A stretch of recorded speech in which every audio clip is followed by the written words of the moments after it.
సూర్యభగవానుడా, నువ్వు వస్తేనే ఈరోజు, నువ్వు రాకపోతే రోజే లేదు. సూర్యభగవాను స్వామి, నిన్నే కదా మేము కలుసుకునేది ఫస్ట్.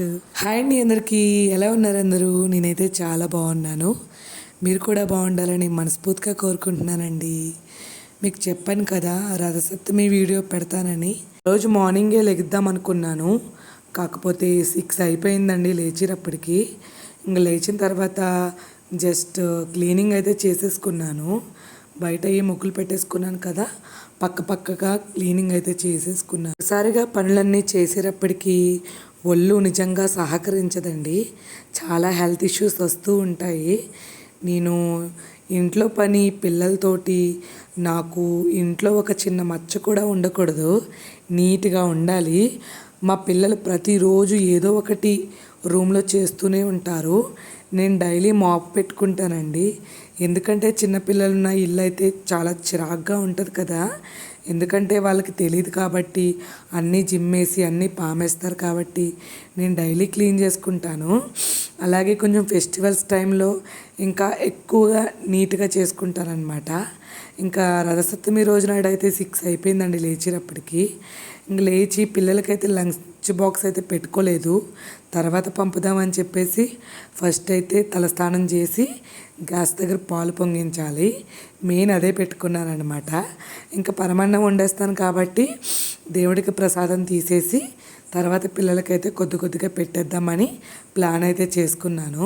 ఇంకా నైట్ అయితే మొత్తం అన్నీ క్లీన్ అయితే చేసేసుకున్నాను కదా. ఇంకా స్నానం చేసి అయితే రావటమేనమాట. ఇంకా స్నానం చేసి అయితే వచ్చేసానండి. తలస్నానం చేసేసి కాళ్ళకి పసుపు రాసుకుని, ముఖానికి పసుపు రాసుకుని, తాళబొట్టుకి కూడా పసుపు రాసుకుంటాను నేను. అలా రాసుకోవటం నాకు ఇంకా ఫస్ట్ నుంచి, నాకు పెళ్ళైన కొత్తలో మా అత్త ఒకళ్ళు చెప్పారనమాట, కాళ్ళకి తాళబొట్టుకి ఎప్పుడు రాసుకోవాలమ్మా తలస్నానం చేసినప్పుడు అన్నారు. ఇంకా అప్పటి నుంచి ఇంకా కాళ్ళకి ముఖానికి తాళబొట్టుకి రాసుకోవడం అలవాటు అయిపోయింది. ఇంకా నైటే గ్యాస్ స్టవ్కి పసుపు రాసి బొట్లు అయితే పెట్టేసుకున్నాను. అలాగే నేను పాలు పొంగించిన గిన్నె ఉంటుంది కదండి, అది నేను రూమ్లోకి కొత్తగా ఫ్యామిలీ పెట్టినప్పుడు అమ్మ వాళ్ళు అయితే కొనిచ్చారండి ఇత్తడిది. ఎప్పుడు పూజ చేసుకున్నా, ఎప్పుడు ప్రసాదం చేసుకున్నా దాంతోటే చేసుకుంటాను. అదైతే చిన్నగా భలే చిలకలా ఉంటుంది. ఇంకా దాని మీద పాలైతే పొంగిందామని చెప్పేసి ఫస్ట్ అయితే స్టవ్కి అయితే పూజ అయితే చేసేసుకుని అగరబత్తి వెలిగించుకున్నాను. నేను పాలు ప్యాకెట్లు తెచ్చుకున్నాను కదండి, ఇది ఒకటి వచ్చి 15 రూపాయలు. ఇక్కడైతే విడిగా అయితే దొరకలేదు నాకు. ఇంకా నేను రావటమే లేట్ అయింది కదా, మార్నింగే చెప్తే తెద్దురు, ఇంకా దొరకలేదని చెప్పేసి నేను బయట అయితే తెచ్చేసుకున్నాను 2 ప్యాకెట్లు, 1/2 లీటర్ పాలు అనమాట. కూడా చాలా స్వచ్ఛంగా ఉన్నాయండి పాలు అయితేని, చాలా చిక్కగా కూడా ఉన్నాయి. అవి పాల కేంద్రంలోనే తెచ్చుకున్నాను నేను, చాలా బాగున్నాయి. ఇంకైతే గ్యాస్కి అయితే నేను అగరబత్తి అన్నీ చూపించేసాను కదా, పొయ్యి అయితే వెలిగించేస్తున్నాను. ఇంకా పాలు వేసేసాను కదండి. అప్పటికే నాకు 6:30 దాటేసింది. ఇంకా దాటేసిన తర్వాత ఇంకా అప్పటికే సూర్యభగవానుడు వచ్చేసాడండి. సూర్యకిరణాలు మాకు కరెక్ట్గా కిటికీలోంచి కనిపిస్తాయి అన్నమాట. అందుకని చెప్పేసి చాలా హ్యాపీగా అనిపిస్తుంది, ఎక్కువ వెలుతురుగా కూడా ఉంటుంది. ఇంకా పాలైతే పెట్టేశాను. ఈ లోపైతే నేను ఇంకా అగ్నిదేవుడికి కూడా పూజ చేసుకోవాలని చెప్పేసి పసుపు కుంకుమ అక్షింతలు వేసి దండం అయితే పెట్టేసుకుని పాలైతే గ్యాస్ మీద పెట్టేసి ఇంకా బయట అయితే పూజ చేసుకుందామని చెప్పేసి గుమ్మం దగ్గరికి అయితే వెళ్ళాను. చూశారు కదా సూర్యభగవానుడు ఎలా కనిపిస్తున్నాడో, చాలా నీట్గా కూడా కనిపిస్తారండి. కరెక్ట్గా మాకు కిచెన్లోకి మంచి వెలుగు వస్తుంది లేదండి. అసలు ఈరోజు పాలు పొంగిస్తాను, పూజ చేసుకుంటానని ఆ భగవంతుడు ఎలా ఇస్తాడో తెలీదు ఓపిక, అలా ఓపిక అయితే వచ్చేస్తుంది. ఇంకా పాలైతే పెట్టాను కదండి, ఈ పాలు పొంగేలోపు కొంచెం పనులు చేసుకుందాం అనుకున్నాను, కాకపోతే హైలో పెట్టేశాను. ఇంకా పాలైతే పొంగిపోని 1 టైం పొంగినవి, అలాగే 3 టైమ్స్ అయితే పొంగనివ్వాలి కదా, అలాగే 3 టైమ్స్ అయితే ఇంకా కింద పడకుండా 3 టైమ్స్ అయితే పొంగించాను. ఇంక పొంగిన తర్వాత ఇంకా టీ అయితే ఈ పక్కన అయితే పెట్టేసుకున్నాను. ఇంకా మా హస్బెండ్ టీ టీ అంటున్నారు కదండి. ఈలోపు పాలు పొంగినప్పటికీ టీ అయితే అరేంజ్ చేసుకుని గ్యాస్ మీద అయితే పెట్టాను. ఇంకా రైస్ అయితే వేసేసుకుంటున్నానండి. పరమన్నం వండుతున్నాను. మేమైతే చీరన్నం అంటామండి. చీరన్నము మేమైతే బెల్లంతో వండుకుంటాము. నేనైతే బెల్లం తెచ్చుకుంటాను అమ్మ వాళ్ళ ఇంటి దగ్గర నుంచి. ఈసారి అయితే బెల్లం అయితే తెచ్చుకోలేదండి. ఇంకా ఈ లోపు అయితే పరమన్నం ఉడుకుతుంది కదా, ఈ లోపు అయితే మనం డైరెక్ట్గా సూర్యభగవానుడికి అయితే దండం పెట్టేసుకుందామని దండం పెట్టుకోవడానికి అయితే వచ్చేసాను. ఇంకా నేను 3 సార్లు అయితే చుట్టూరు తిరిగి సూర్యభగవానుడు మంత్రం ఉంటుందండి, ఆ మంత్రం అయితే చదువుకుంటాను. సూర్యదేవతాయ నమః, రవిపుత్రాయ నమః, ఆదిత్యాయ నమః అని అయితే మంత్రాలు అయితే చదువుకుంటాను. నాకు వచ్చిన మంత్రాలండి, నాకు వచ్చిన పూజ అనమాట. అందరూ బాగా చేసుకుంటారండి. నాకు తెలియని పూజ అనుకుంటాను. నాకు తెలిసిన విధానంలో నేను చేసుకుంటానండి. అంటే చాలా పెద్దవాళ్ళు ఉంటారు కదండి, చాలా కరెక్ట్గా చేసుకుంటారు. నేను ఇంకా అలా సాటిస్ఫైడ్ అవుతూ నా పూజలు అయితే చేసుకుంటాను. నా పూజల్లో కనుక తప్పు ఉంటే కనుక మెసేజ్ చేయండి. నేను ఏమీ ఫీల్ అవను. ప్రతిసారి మీకు ఇదే చెప్తున్నాను కదండి, నేను ఏమీ ఫీల్ అవను, నాకు చెప్పండి అని అంటాను. ఇంకా సూర్యభగవానుడికి దండం పెట్టేసుకున్న తర్వాత దగ్గర అయితే రాగి చెంబు అయితే పెట్టేసుకున్నానండి. నా వాయిస్ అసలు బాగోలేదు కదండి, అసలు హెల్త్ అస్సలు బాగోట్లేదండి. ఏంటో తెలీదు, ఏదో ఒకటి వస్తూనే ఉంటుంది. ఇంకా తప్పదు కదండి, మన పనులు చేసుకోవడం, పిల్లల్ని చక్క పెట్టుకోవడం, స్కూల్కి పంపడం, ఇవన్నీ కామన్ కదా. ఇంకా నేనైతే గుమ్మం దగ్గర పూజ చేసేసుకున్న తర్వాత ఇంకా తులసి కోట దగ్గర అయితే పూజ అయితే చేసేసుకుంటున్నాను. పోస్ట్ అయితే పువ్వు అయితే పెట్టేసుకుని ఫుల్గా అయితే వాటర్ అయితే పోసేసుకుని తర్వాత పసుపు గంధం బొట్లు పెట్టుకుంటానండి. తులసి అమ్మ మాది నిద్రించిన తర్వాత ఇది విష్ణు తులసి, కృష్ణ తులసి అండి. విష్ణు తులసి, లక్ష్మీ తులసి, కృష్ణ తులసి ఉంటుంది కదా. లక్ష్మీ తులసి అయితే నిద్రించేసింది, ఓన్లీ కృష్ణ తులసి ఉందండి. ఇంకా కృష్ణ తులసికి అయితే దీపారాధన చేసేసుకుని పసుపు కుంకుమ అక్షంతలు వేసేసి అగరబత్తి వెలిగించేసుకొని ధూపం అయితే వేసేసుకుంటానండి. ఇంకా తులసమ్మ దగ్గర పూజ అయిపోయిందంటే ఇంట్లో పూజ చేసుకుని తర్వాత సూర్యభగవానుడికి సాక్షాత్తు పూజ చేసుకోవాలి కదండి, ఆ పూజ కూడా చేసుకుంటానన్నమాట. అలా సింపుల్గా ఫాస్ట్గా తేమలు చేసుకుంటున్నానండి. ఎందుకంటే పిల్లల్ని స్కూల్కి పంపాలి. పిల్లల్ని అయితే స్కూల్కి పంపేసిన తర్వాత సూర్యభగవానుడికి అయితే పూజ అయితే చేసుకున్నానండి. ఇంకా రైస్ అయితే ఉడికిపోయిన తర్వాత బెల్లం అయితే వేసుకున్నాను. రైస్ ఉడకకుండా బెల్లం వేసుకోకూడదండి, ఉడకదనమాట, ఇంకా చాలా లేట్ అయిపోతుంది. చాలామంది కుక్కర్లో కూడా చేసుకుంటారు ప్రసాదం. కుక్కర్లో చేయనండి, నాకు ఇత్తడి గిన్నె ఉంది కదా, ఇంకా ఆ గిన్నెలోనే ప్రసాదం ఎక్కువగా చేసుకుంటాను. పిల్లల్ని అయితే స్కూల్కి అయితే పంపేశానండి. ఎందుకంటే పిల్లల్ని పంపకుండా ఇంకా నేను చేసుకోవాలంటే కష్టం. మా హస్బెండ్ అయితే దీపారాధన చేసుకోమన్నాను. ఆయన అయితే దీపారాధన చేసుకుని దేవుడి దగ్గర అయితే పువ్వులు అయితే పెట్టేసుకుని ఇలా అయితే చేసేసుకుని తనైతే వెళ్ళిపోయారు. ఇంకా తనైతే పిల్లల్ని అయితే తీసుకుని వెళ్ళిపోయారండి. ఇంకా పిల్లలు వెళ్ళిపోయిన తర్వాత నేను ఇంకా పశువు నీళ్ళు అయితే కొద్దిగా నా ఒంటి మీద జిమ్మేసుకుని, ఎందుకంటే పిల్లలకి స్నానం చేయించి పిల్లల్ని రెడీ చేశాను కదా, అందుకని చెప్పేసి కొద్దిగా పశువు నీళ్ళు నెత్తి మీద జిమ్మేసుకుని ఇంకా నేనైతే పూజ అయితే స్టార్ట్ చేశానండి. ఈ పూజ అయిన తర్వాత మళ్ళీ నేను బయట అయితే సూర్యభగవానుడికి పూజ చేసుకోవాలి. ఇది నిత్య పూజ అనమాట, మా ఇంట్లో చేసుకునే డైలీ పూజ. ఇంకా అలా అయితే చేసుకున్నానండి. డైరెక్ట్గా మా కిటికీలో కూడా సూర్యభగవానుడు కనిపిస్తాడు. అందుకని చెప్పేసి నేను సూర్యభగవానుడికి కూడా అగరబత్తి చూపించేసి దండం అయితే పెట్టుకున్నాను. నేను ఇక్కడే పెట్టేసుకోవచ్చు, కాకపోతే నాకు అలా ఇంట్రెస్ట్ లేదండి. అందుకని చెప్పేసి బయట మళ్ళీ పీటకం వేసుకుని మళ్ళీ పెట్టుకున్నాను. ఇంకా దేవుళ్ళందరికీ హారతి ఇచ్చేసి తర్వాత అయితే బయట అయితే పూజ అయితే చేసుకోవాలండి. చాలా లేట్ అయిపోయిందండి.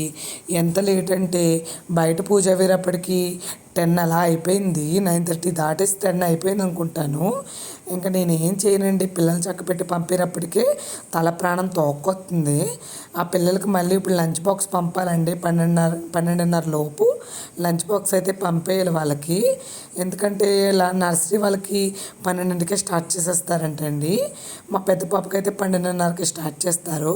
ఈ లోపు అయితే వాళ్ళకైతే టమాటా రైస్ చేద్దామని చెప్పేసి ముందే ఫిక్స్ అయిపోయాను మైండ్లోని. ఇంకా టమాటా రైస్ చేసేసి వాళ్ళిద్దరికి ఇచ్చేసి రావాలి. ఇంకైతే కొబ్బరికాయ కొట్టేసి కొద్దిగా పరమాన్నం అయితే దేవుడికి అయితే పెట్టేసుకుని దండం అయితే పెట్టేసుకున్నానండి. ఇంకా మా హస్బెండ్ కూడా పాపం పువ్వులు అయితే సర్దేస్తారు కదా, పూజ అయితే ఈజీగా అయిపోయింది. అయిపోయింది నాకు. ఇంకా నేనైతే బయట అయితే ఇంకా పూజ అయితే చేసుకోవాలి కదండి.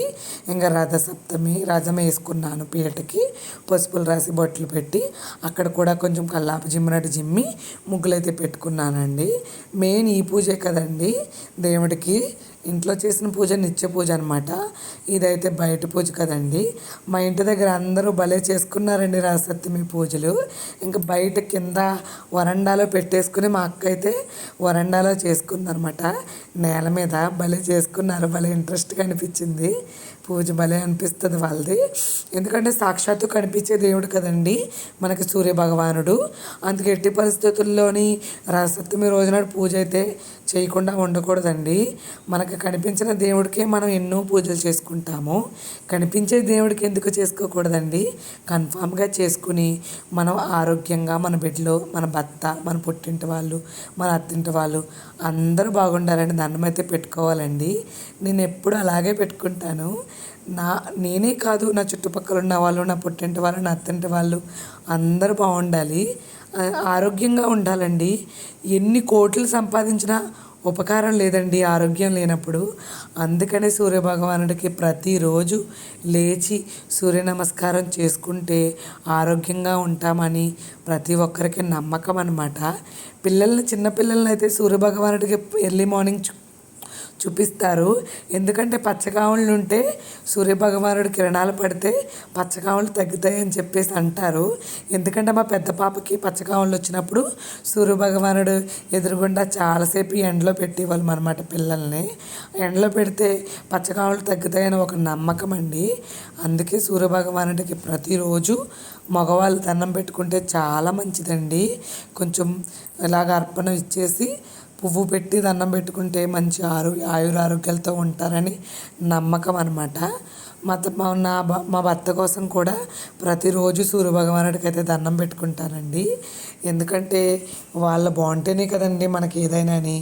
అందుకని చెప్పేసి సూర్యభగవానుడి విషయంలో నేను అశ్రద్ధ చేయను అనమాట. ఎందుకంటే గోధుమలతో దీపం పెట్టుకుంటే చాలా మంచిది అన్నారండి. నా దగ్గర గోధుమలు లేవన్నమాట. అందుకని చెప్పేసి తెల్ల జిల్లేడాకులు తెచ్చుకొని దాని మీద కొద్దిగా రైస్ వేసి ఆవు నెయ్యితో దీపం అయితే పెట్టుకున్నాను. ఆరోగ్యంగా ఉండాలి నా బిడ్డలు, నేను, నా భర్త ఆరోగ్యంగా ఉండాలనే ఒక కోరిక అండి. ఆరోగ్యంగా ఉంటే చాలు కోట్లు సంపాదించినంత ఆస్తి అనమాట. అందుకని చెప్పేసి ఇంకా అక్కడైతే పసుపు కుంకుమ అక్షంతలు అలాగే ప్రసాదం పెట్టేసుకుని దీపారాధన చేసేసుకుని ఫ్రూట్స్ అలా అన్నీ పెట్టేసుకుని అయితే పూజ అయితే చేసేసుకున్నానండి. ఇంకా అప్పటికే చాలా లేట్ అయిపోయింది కదండి. ఫాస్ట్గా అనమాట. ఏంటండి ఎంత గాలంటే ఎన్నిసార్లు వెలిగించానంటే దీపాలు ఒక అగ్గిపెట్టి అయిపోయిందండి. దీపాలు వెలిగించి కొలదు అవి కొండెక్కిపోతున్నాయి అన్నమాట. ఇంకా బయట ఇంకా దండం పెట్టేసుకుని ఇంకా పూజ అయితే కంప్లీట్ అయిపోయిందండి. ప్రసాదాలు కూడా 7 చిక్కుడాకుల్లో 7 గరిటెలు వేసేసి అలాగే రేగిపళ్ళు వేసేసి దండం అయితే పెట్టేసుకున్నానండి. పూజ అయితే ఇలా అయితే కంప్లీట్ అయ్యిందండి. పూజ అయ్యేటప్పటికి 10:30 అలా అయిపోయింది. ఎందుకంటే ఈ పూజ లేటుగానే చేసుకోవాలి. ఎందుకంటే సూర్యభగవానుడు వచ్చిన తర్వాతే కదండి చేసుకోవాలి. ఈరోజు సూర్యభగవానుడు తొందరగా కూడా వచ్చేసాడు. అందుకని చెప్పేసి సూర్యభగవానుడికి సాక్షాత్తు దండం అయితే పెట్టేసుకుని ఇంకైతే పూజ అయితే కంప్లీట్ చేసేసానండి. ప్రసాదం అయితే కొద్దిగా తీసుకుని కళ్ళకద్దుకుని నేనైతే నోట్లో అయితే వేసుకున్నానండి. ధూపం చూసారా ఎంత మంచిగా పొగ అయితే వస్తుంది. ఇంకా ధూపం ఏం చేశాను, ఇంకా తులసమ్మకి అలాగే గుమ్మం దగ్గర కూడా వేసేసుకున్నానండి. ఇంకా అలా వేసేసుకుని ఇంట్లో కూడా చూపించేశాను. ఇంకా అప్పటితోటి పూజ అయితే కంప్లీట్ అయ్యిందండి. ఇంకా అప్పటికే చాలా నీరసం అయితే వచ్చేసింది. ఇంకా అప్పుడు మళ్ళీ పిల్లలకైతే మళ్ళీ ఫుడ్ వండేసి మళ్ళీ బాక్సులు ఇచ్చి రావాలి. అప్పటికే చాలా టైం అయిపోయింది కదండి. నేనైతే కొద్దిగా అయితే చీరన్నం అయితే తినేసి ఇంకా వంట అయితే మొదలు పెట్టేశాను. కనీసం కొద్దిగా రెస్ట్ కూడా లేదండి నాకు. ఇంకా నాకు రెస్ట్ లేకుండా ఇంకా నా పనులు అనమాట. చీరన్నం కూడా చాలా బాగా కుదిరిందండి. బెల్లంతో కదా, చాలా భలే అనిపించింది అనమాట. తినేసిన తర్వాత అయితే మా కింద అండి కూడా పూజ అయితే చేసుకున్నారండి. ఆవిడ కూడా చాలా బాగా చేసుకున్నారు. ఇక్కడ తక్కువ మంది చేసుకుంటారు. మేము పాతింట్లో ఉన్నప్పుడు అసలు వాళ్ళకి రథసప్తమి అంటే తెలియదంట. వాళ్ళు ఎక్కడున్నారో మరి. మా సైడ్ అయితే కన్ఫామ్గా చేసుకుంటాం రథసప్తమి, మా ఈస్ట్ గోదావరి సైడు. ఇక్కడైతే ఈ ఆంటీ నేను యూట్యూబ్లో చూసి చేసుకున్నానమ్మా అని చెప్పారు. వాళ్ళకు కూడా పెద్దగా తెలియదంట. ఆవిడైతే యూట్యూబ్లో చూసే పూజ అయితే చేసుకుంది. చాలా బాగా చేసుకుందండి. ఆవిడ గోధుమలతో కూడా దీపం పెట్టారండి. గోధుమతో దీపం పెడితే దీర్ఘకాలికంగా ఉన్న వ్యాధులు కూడా తగ్గుతాయంట. అందుకని చెప్పేసి మనకి తెల్ల జిల్లేడు ఆకులు ఉంటాయి కదండి, ఆకులు కూడా భుజం మీద నెత్తి మీద పెట్టుకుని స్నానం చేస్తే ఎలాంటి ఆరోగ్య సమస్యలు ఉండవని చెప్పేసి ఫీలింగ్ అనమాట. వాళ్ళ ఇంట్లోకి వెళ్ళానండి. వాళ్ళు కృష్ణుడు కానీ ఆ ఆంటీ దేవుడి దగ్గర గుమ్మానికి అయ్యి బొట్లు కూడా ఎంత బాగా పెట్టుకున్నారో చాలా బాగా అనిపించిందండి నిజంగాని. ఆ వీడియో చూసిన ప్రతి ఒక్కరికి థ్యాంక్ యూ సో మచ్ అండి. అలాగే కొంచెం లైక్ చేయండి, కొంచెం సబ్స్క్రైబ్ చేసుకోండి అబ్బా.